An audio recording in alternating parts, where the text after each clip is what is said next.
All right. The New York Times had an interesting idea here, some interesting polling situations where they basically wanted to analyze what would happen because there's so much talk about these election day shifts in 2016 where the polls underestimated Trump, and then again in 2020 when they underestimated Trump even more, and then in 2022 they actually underestimated Democrat support. There was supposed to be this big red wave, and it turned into a teeny tiny red trickle, and Democrats barely lost the House, actually gained seats in the Senate. And I believe they expanded in the governorships as well.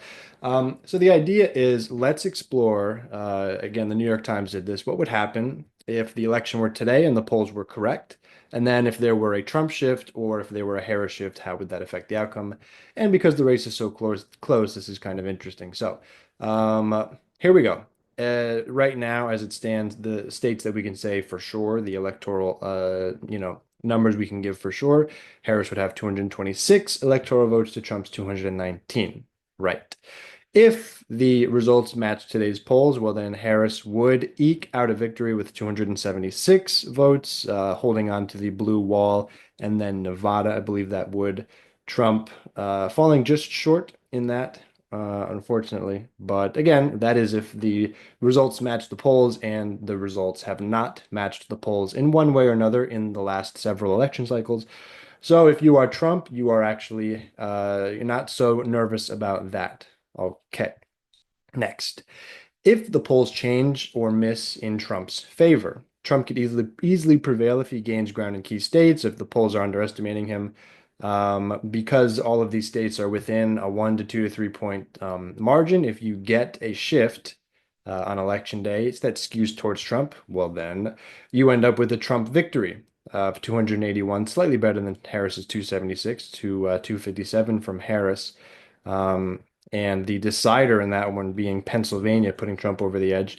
And we've seen, as we've seen in a lot of these scenarios, Pennsylvania is the deal breaker, really flipping the election back and forth. A lot of, tension in Pennsylvania right now in a lot of those swing counties, right? Um, State averages and past results. Here we go. We have the polling leader and then the actual results. There is quite interesting if you want to take a look at that. And I'll link this as well for you guys. Um, Here we go. How wrong might the polls be? It's normal for polls not to match the final results, but sometimes by considerable amounts. The ranges in this chart represent the magnitude of each state's biggest polling miss in recent elections, shown in relation to the current polling averages. So yeah, Wisconsin, and this is why I've been saying I don't want to even look at the polling in Wisconsin because they have been wrong by almost 10 points in previous elections, which is why even with Harris being up on average by 3 points, they've missed by so much that this could actually end up being, something as exaggerated as Trump winning by 4. So I just don't like going there. Nevada has missed by slightly less, by 4 points. Michigan by a little bit more at 6 points. Pennsylvania 5, North Carolina 6, and Georgia and Arizona being fairly accurate in those, only missing by about 2 points. But again, Trump is doing considerably better right now, even though he did lose those two back in 2020. The latest Harris versus Trump polls, um, they go back and forth depending on the leaning of the pollster. You have a Trafalgar Group, they're a Republican pollster leaning with Trump by +2 in Pennsylvania.